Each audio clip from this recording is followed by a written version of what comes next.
Boni Yayi n'a pu se contenir. L'émotion a eu raison de lui. Et pourquoi ces larmes? La situation déplaisante dans laquelle se trouve le pays qu'il a laissé à Patrice Talon il y a 2 ans. Des personnalités pas des moindres se sont retrouvées dans cette salle à Djefa ce samedi 14 avril 2018 pour défendre les acquis de la Conférence nationale des forces vives de la nation de 1990. Albert Tevoedre, Nicéphore Soglo, Théophile Nata, Unsou Monrossou, Jean Kokouzunon, Léonce Humbadji, la défense des acquis de 90 qui semble être foulée aux pieds par le régime actuel préoccupe tous ces leaders d'opinion.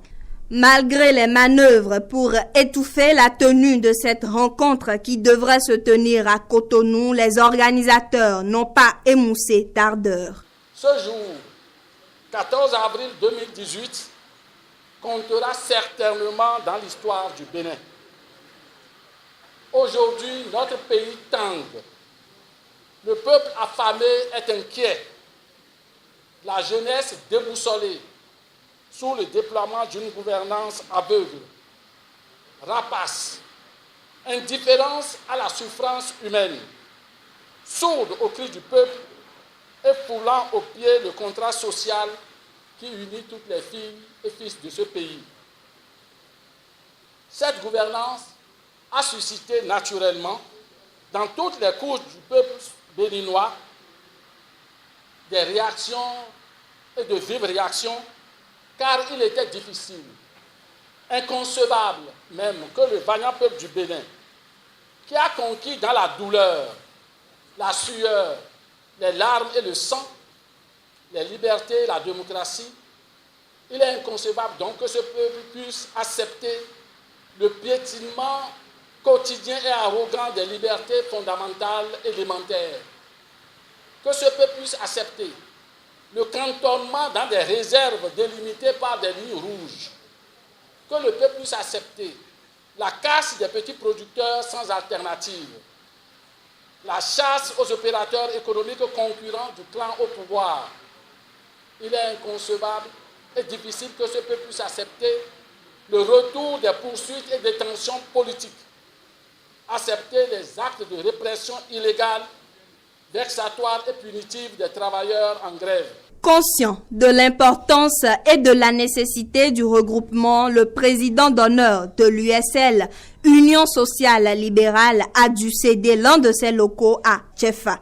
Sébastien Adjavon apporte sa pierre à la sauvegarde des acquis de l'historique conférence. Les organisateurs fustigent également la non-installation jusqu'à ce jour des membres de la commission du COSLEPI. Il n'est pas question pour nous, quand je dis nous, je parle de FCBE, de FSP, qu'il y ait une liste électorale issue du RAVIP. Le RAVIP organisé de façon opaque. Le RAVIP, dans la partie technique, a été confié à un groupe de Safran. Safran, dont les états de service sont connus en Afrique et de par le monde. Il n'est pas question pour nous que ce soit cette liste-là, contre les lois de la République, qu'une liste soit issue du RAVIP. Si c'est ça que le pouvoir veut, il n'a qu'à ranger ça en même temps, parce que nous n'accepterons pas cela. Et c'est ça, c'est l'impression qu'on a, c'est ça qui est calculé par le pouvoir. Sinon, il n'y a aucune raison pour que le COSLEPI n'ait pas été installé.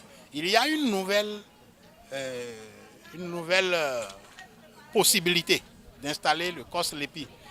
Mais les exigences que nous avons maintenant, c'est que la liste électorale soit auditée. Parce que nous avons attrapé l'intention du pouvoir de gagner par la fraude.